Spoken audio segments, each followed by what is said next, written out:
combination of cells. Like resistances, we combine cells also in series, parallel, and mixed combinations. Now, if you are having identical cells, identical means they are all having same EMF E, equal value of internal resistance is small r, and suppose these are N cells and connected with external resistance capital R. In one line, that is in complete line, you are having N cells, then total EMF is going to be NE, total internal resistance is going to be NR, and you want to find the total resistance of the whole circuit, that will be NR plus capital R. The current will be given by the total EMF and total resistance. This is NE upon NR plus R.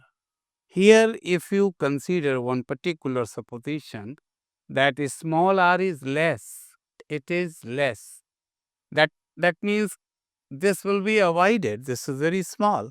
Then the current becomes equal to NE upon capital R. Current is depending on N.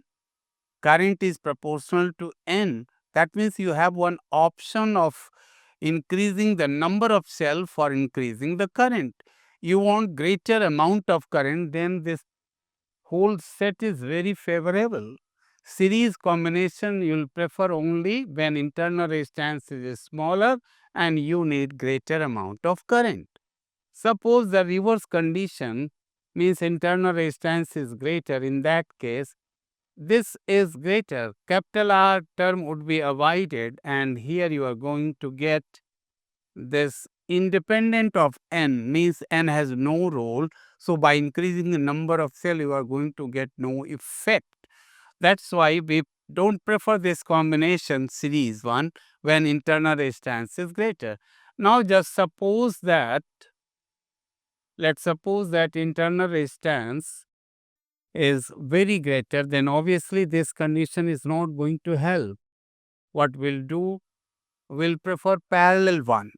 But before that, let's consider the cells are not identical. Then you know how to combine the EMF of this cell. It's going to be sum of all the cells, E1 plus E2. For internal resistance, you'll sum up all the internal resistances.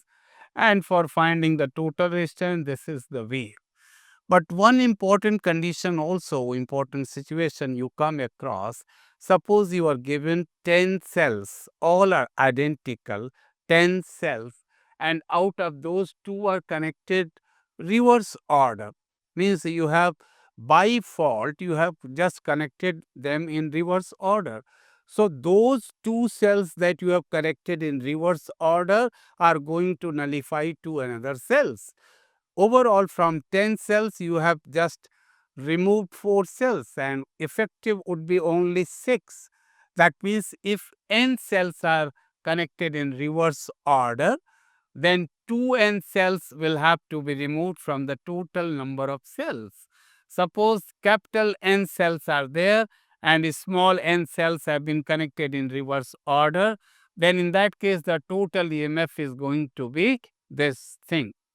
You will have to remove, or you'll have to just subtract 2n cells EMF.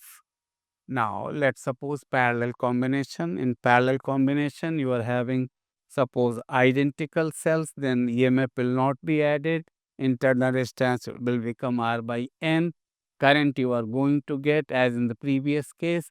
Here you will find that when internal resistance is greater, the current is greater, means I depends on N.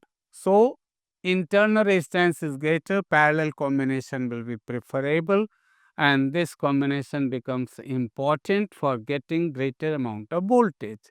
If you are having different cells, then in that case one very important relation is E0 stands here for total EMF, R0 stands here for total internal resistance. This relation becomes applicable, and the cell that has been connected in reverse order, for that we use negative terminology.